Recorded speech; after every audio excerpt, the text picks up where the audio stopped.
You're gonna do all that by the July? Oh yeah. You're a busy man. How's your liver doing? I don't even want to look at it. It's the backpacking beer adventure. Let's get hopping.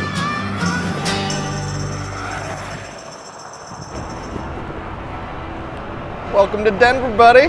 There he is. Got a rum barrel aged macaroon imperial stout. Cheers. It's gonna be a hell of a trip, baby. We got Burns Family Ales tomorrow.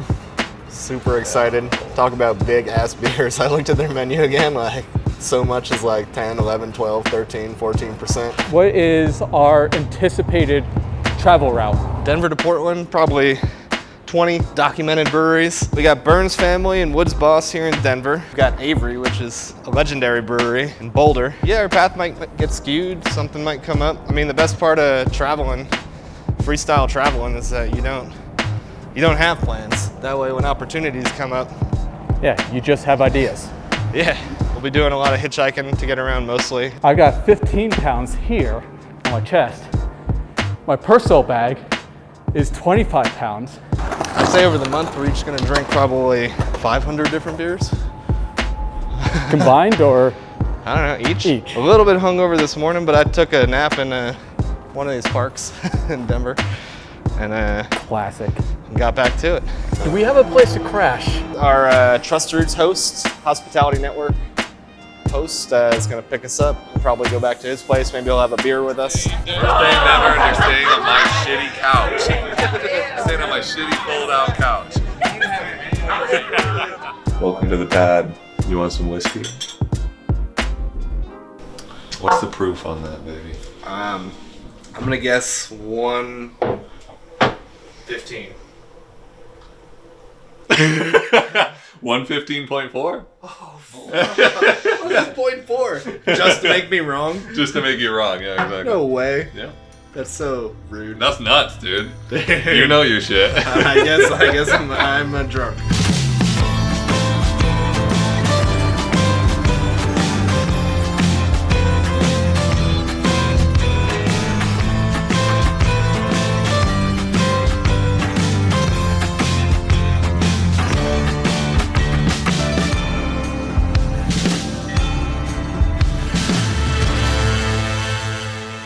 Welcome to Burns Family Artisan Ales. I'm Laura Worley, co-owner of Burns Family Artisan Ales, along with Wayne Burns, co-owner of Burns Family Artisan Ales. Yeah. I started brewing professionally in the early 90s, and then I started home brewing a few years before that. I learned 10 years ago from this guy. We both do the brewing here. I come from a chef background, so when you're cooking something you know well, you can get a feel, you can touch it, you can smell it, you sense when it's done.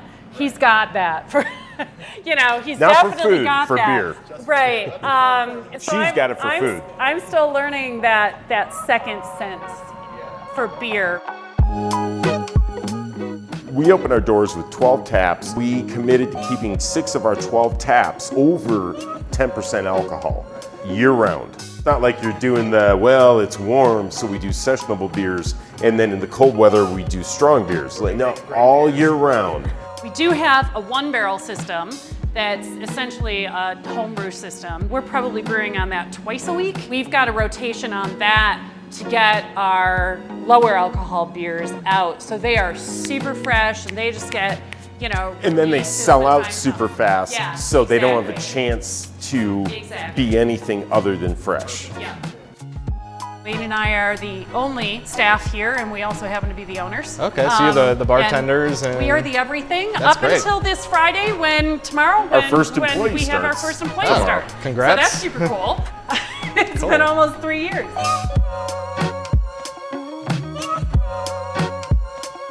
That's the broken couch, right? Or is it still going to work? You'll probably be okay. I just wouldn't move it in and out.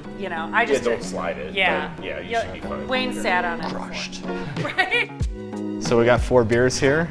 So we'll start with this one. That is the Crimson Sunscape Belgian brown ale, fully fermented and then put into a rye whiskey barrel with some Brettanomyces, otherwise known as wild yeast, barnyard, funky, tobacco, those kinds of flavors. Finish is real smooth and kind of Yeah. leathery. It's really good. Thank you. That is the Thoughts of Winter Imperial White Stout. This does not taste like 11%. When folks ask, what is it that you do? That's what we do well. Oh, it just doesn't taste like it's whatever percent. That's Wayne's skill that comes with great recipes and skilled brewing.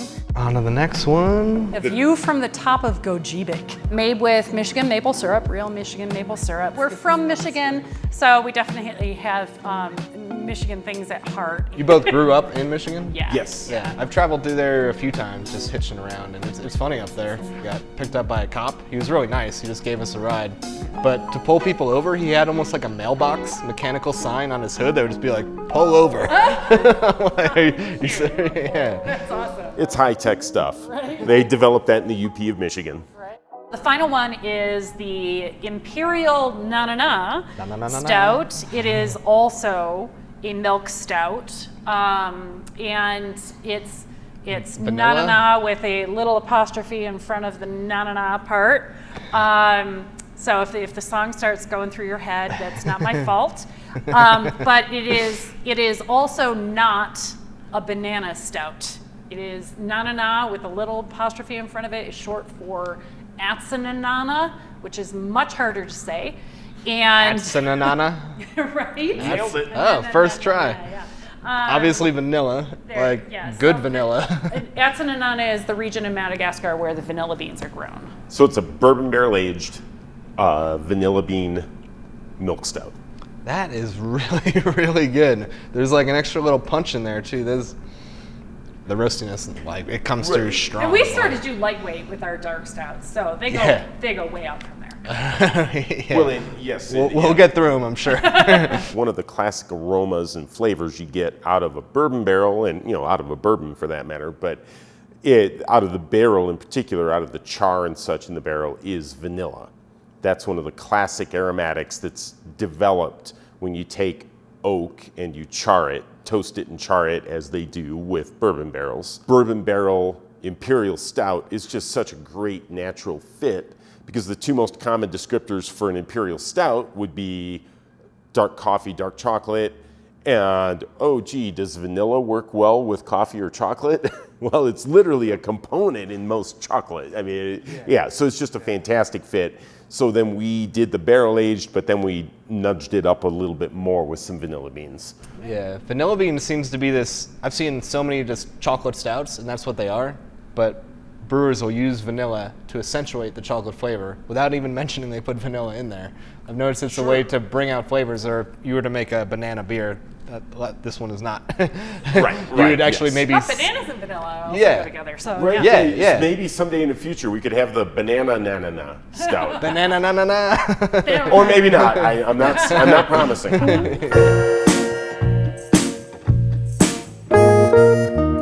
It's been really important for us to listen to our customers. Whatever we say we are, it's not that until the customers come in and they help develop your product with you and develop who you are as a culture. Well, what I can tell from all the beers I've had is you guys put a lot of attention to detail and obviously think it through. It's kind of cool in a way you haven't had employees because it's just the two of you. You're like the minds and you're bouncing these ideas back and forth. Thanks for making us part of the tour. It's pretty cool. Fuck yeah, dude. Essentially, I've given up like work to just hit the road as a hobo. Yeah. Life's good. We still need to figure out where we're sleeping tonight. If it really is behind a dumpster.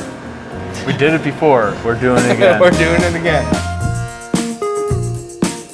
We're just gonna get a beer and figure out what we're gonna do. I don't know if we're gonna camp. Nick's been talking about hotel rooms. Woods Boss tomorrow, no matter what, wherever we end up sleeping. Oh, I'm exhausted, I should say.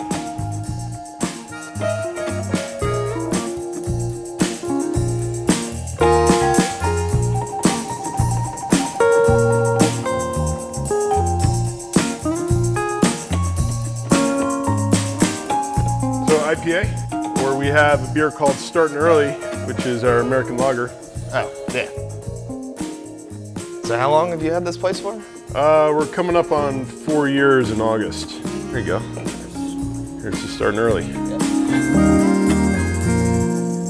I used to be a high school science teacher, and before that I was a fluvial geomorphologist, hydrologist, and watershed scientist. All right.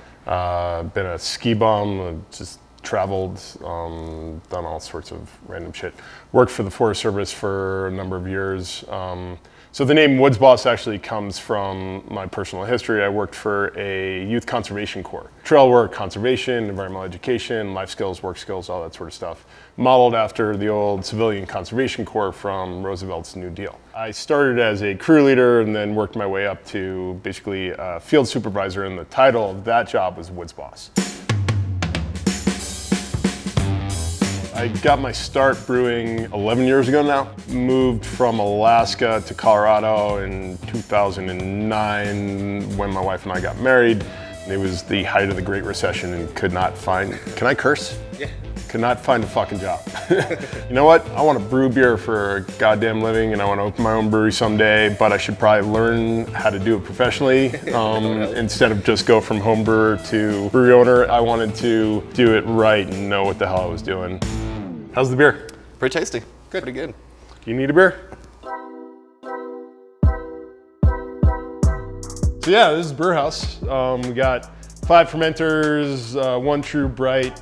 We've got a big cold box with another 8 serving tanks in there that also act as brights that we can can off of too. I'm responsible for brewery operations. Ryan does most of the brewing, but I still know how to do it, so I jump in when I need to. I basically pull a brew like once every 6 weeks or so, just so I can stay sharp. Feed my soul. Yeah. Like, I mean, that's why I got into brewing in the first place. It's gonna walk us to the new space, which is not yet open. Just finished construction. This is what we're calling the Lodge at Woods Boss. That just went in today, so that looks fucking great. I'm excited about it. This used to be a kickboxing studio, and they went under, so our landlords were like, hey, what do you think? We're like, no. And then we're like, well, maybe. Just having another tap room like right next door didn't make any sense. But what we saw the potential for was, 1, increased production, getting a canning line since we've been doing so much mobile canning. 2, an actual event space.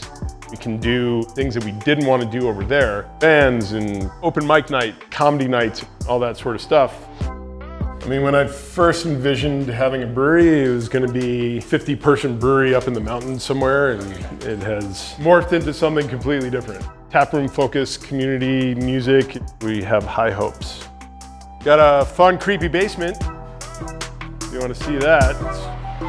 Is it haunted? You know, depends on your take. This building's like 108 years old. The coal chute was right there. This was like the furnace room. We've turned this into like an actual true funk laboratory, if you will. These are all barrels that just live down here. They're all funky and weird and fun and good. Yeah, I was looking at your tap list. It looks like you got a lot of interesting barrel-aged stuff. Barrel-aged IPA, which you don't see very often. Yeah. Excited for that. We're gonna get you a taste of that. We've got 24 beer taps. 20 of them are our stuff, and then we've got, you know, root beer, kombucha, gluten-free, just to take care of everybody. Because at the end of the day, I don't give a fuck what you like. I only care that you could find something that you like when you come here. We're rolling? All right, sweet. All right. Thanks So, for pouring these beers. You got it. And I love the fact that we went with a dark flight. Yeah. First one on your left, a Rock Bar Brown, English style brown ale. The little bit of nuttiness comes from toasted buckwheat. What kind of hops are you using this? I know that there's some EKG and Fuggles in there. Beyond that, I don't entirely remember. Whatever it is working. Yeah, totally. Next one over, Foreman Function. That's a beer we've done a couple times as well. We're American brewers, so it's not an actual Belgian beer, but it's a Belgian influence, a Belgian style beer. There's a lot of layers going on. Oh, yeah. Like, you just kind of sit with each sip. Oh yeah, and it just keeps opening up as it warms up too. 3 months in the fermenter on that one. Wow. Beer's a living thing, right? Can't be rushed. Next one, Foothills Fire Red. Like I said, I couldn't find a job and became a volunteer firefighter. Did that for almost 9 years. Name of the department is Foothills Fire and Rescue. That is one of our year-rounders. 10% of all sales go to support firefighters and healthy forests. Oh, that's awesome. Yeah. Next beer is the Blue Towel Incident. It's all grain. Wow. Yep. No adjuncts at all. That's a straight up beer. Chocolatey and smooth, and Nick's gonna like this one. Nice. We'll get them pour that one too. And then the next one, Baggage Car Buddies, that's our bourbon barrel aged Imperial Baltic Porter. Okay. So that was a collaboration with 2 other breweries, Florence Brewing Company out of Florence, Colorado, and Square Peg out of Alamosa. We all met and became friends at a festival called Rails and Ales. You start in Alamosa, jump on a train 2 hours up to a field in the middle of the mountains where they have a stage, and drop 800 people off in the middle of the field, and you throw a fucking beer fest and have a party. We were all hanging out, becoming friends in the baggage car, and we're like, we gotta make a beer, we're gonna call it Baggage Car Buddies, and There it is. there it is, yeah, it's good beer. And that is Don't Mess with the Trail God, aged in... That's a great name. Yeah. That one's aged in bourbon barrels. And that is the Trail God right there. Comes off more like a hopped up barrel-aged barley wine. You don't see many barrel-aged IPAs, so I don't know what the typical roadmap is for doing Yeah, that. You kind of just I roll the don't know dice. either, honestly. We just do stuff. Well, yeah, I don't want to take up too much more of your time. Yeah. I gotta start brewing and Thanks for having us. have fun backpacking around. Oh, we will. We will.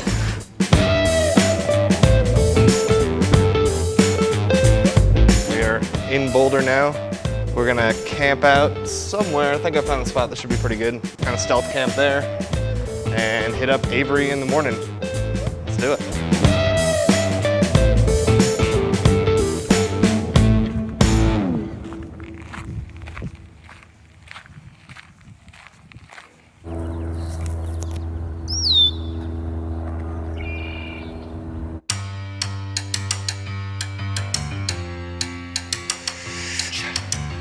Kenny, thanks for having me. Adam Avery from Avery Brewing Company, here on a beautiful Saturday.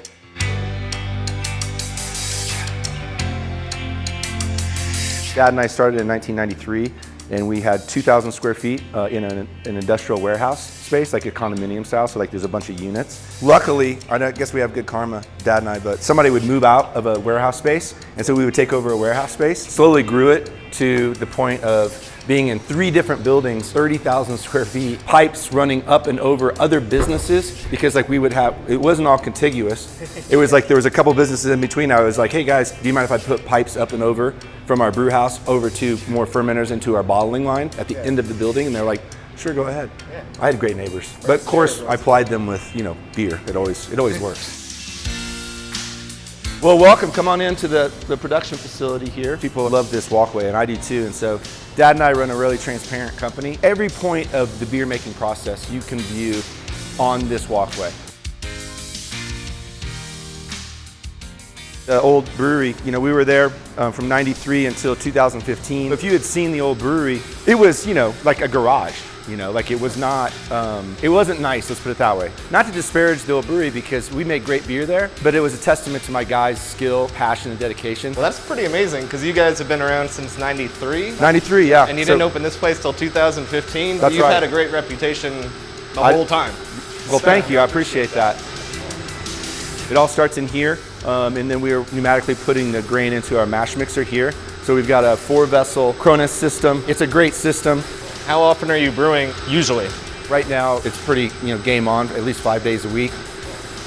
So people can be in here drinking and watch. I want people to interact with our team, somebody with a beer in hand, and my brewer will be here answering questions. It's fun to be able to have that communication. People love it. Come here for good beer, and if you can get interactions like that, that's invaluable. I think it is invaluable. Yeah, it's a lot of fun. We can continue down here and we'll keep walking on the tour. There's 2 rooms that I'm really, really proud of. This one here is our lab. Our lab runs our brewery, and that means that we're constantly monitoring the beer, incoming raw materials, all the way through the whole process. Many, many touch points. Brewery owners come to me and they say, do you have any advice? And I was like, I don't care what you're doing in your lab, do more. Because we'd like to be able to do more as well. We're nowhere near, what other bigger breweries are doing, so it's constantly trying to evolve and get better at what we do. It's fun to turn around and during a meeting and see some people out here with their beers in hand, looking in on your meeting, and they're waving at you, and you're like, hey, you wave back, thanks for coming in, and being you get to check everything out. Exactly, be a part of it. That's exactly right. Thanks for pouring the beers. Yeah. Sometimes it's someone watching me drink, so I'm glad you poured some for yourself too. That's the way it should be. More than some. Yeah. Cheers. Cheers. This one is White Rascal, which is our Belgian wit. It's our flagship beer. Super traditional. We use the Hugon yeast strain, curacao, orange peel, and coriander. And the yeast, throws some phenol, so there's a little pepperiness. Started making this beer, I believe, in 2006 or 2007. Our IPA was our #1 seller by a long ways. And then all of a sudden, like 3 years later, we're looking at the sales and we're like, in 3 months, White Rascal is going to surpass, our IPA. And our IPA was still growing. It was just that White Rascal was growing, super fast. So. Refreshing and delicious. I'm surprised you weren't brewing it until then. When I think of you guys, it's one of the first, if not the first beer that I think of. Synonymous with you guys. Yeah, I mean, we've been brewing for 14 years probably by the time we started making this. We're gonna step into some hops here. I mean, obviously we make a lot of hoppy beers, but I chose one here. I chose 2 stouts because I know you love stouts. So yep, thanks for that. We'll get into those next. But people ask me, what's your favorite beer? And I'm like, God, come on, man. 2019, we made 149 different beers. It's impossible to have a favorite beer, but I always say, well, ask me what I'm most excited about. This beer, which is called Pacer IPA, totally selfish endeavor. I made the beer for myself. I like to rock climb, I like to ride my bike, try to stay active, Boulder lifestyle, keep the weight off basically, like the yin and yang of life is, drink a lot of beer, try to work out. I challenged the guys, I was like, look, make it hazy IPA that when somebody drinks it, they say, oh, that's a really great beer, and then that just so happens to have 100 calories. It's hard to do, this is a hard beer because you only have 100 calories to work with. Yeah, this is good. I just like the subtle hop bitterness. It's a little bit there, not that it's supposed to be because it's a hazy. This would be good whether you told me about the calories or not, because I don't really care about the calories. If the beer is good, it's good. Thanks. And it's just a good Thank you, I appreciate it. Drinking beer. Yeah, I'm super excited about that. Equally excited, and this is another beer that was a selfish endeavor, but I had people on the staff who understood what I wanted to do. I love barrel-aged beers. I love the nuances that any kind of barrel that can bring to a beer. And so I was like, hey guys, let's make a quote sessionable stout that is barrel-aged. I wanted to go for a 6.5, 7%er. Sales team was like, oh, it's got to be a little bit bigger, Adam. So this one we settled in at 8.2 is the alcohol content on this. This is called Night Warden. We age it in whiskey barrels. It's very, very balanced between the beer itself and the barrel characteristics. Honest opinion on this, because I know you're a stouter. You're a stout drinker.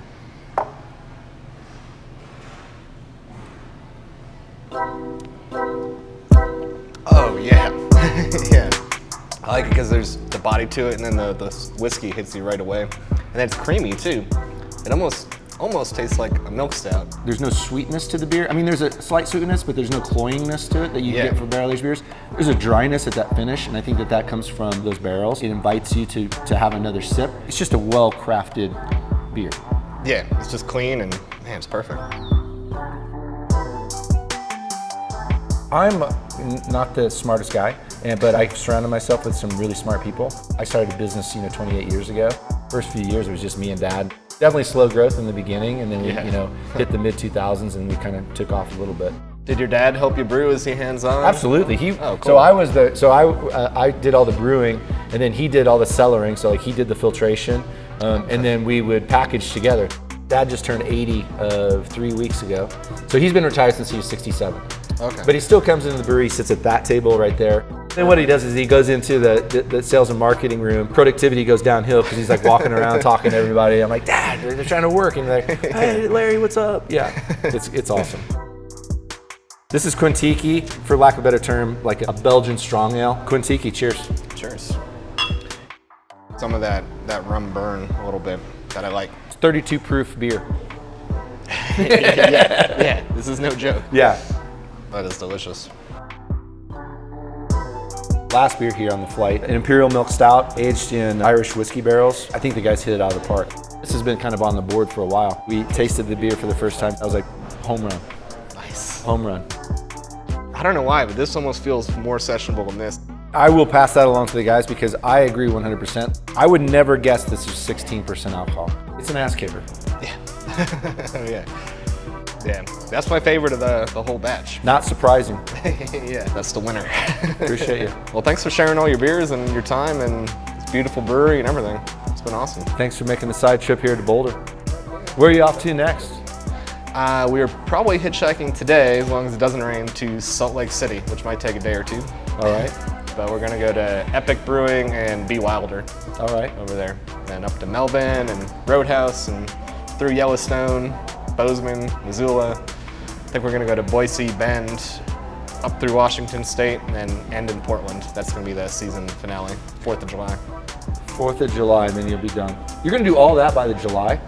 Oh yeah. You're a busy man. It's How's your liver doing? I don't even want to look at it. Cheers to that, my friend. Cheers. Thanks again. Thanks again. Yeah, I appreciate it, Kenny. We just left Avery, and that brewery is incredible. That's been one of the most important breweries to me in my whole life. Like, just some of the beers that I've had from them, they're like from the early 90s. I know we're hitchhiking. And to actually go there and meet Adam, the owner, yes, dude. Let's go, let's go. So cool, so cool.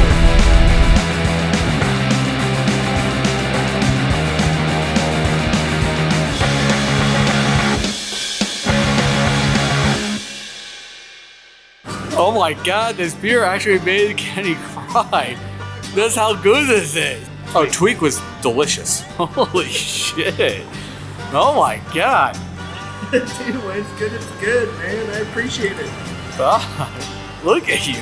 You're fucking crying.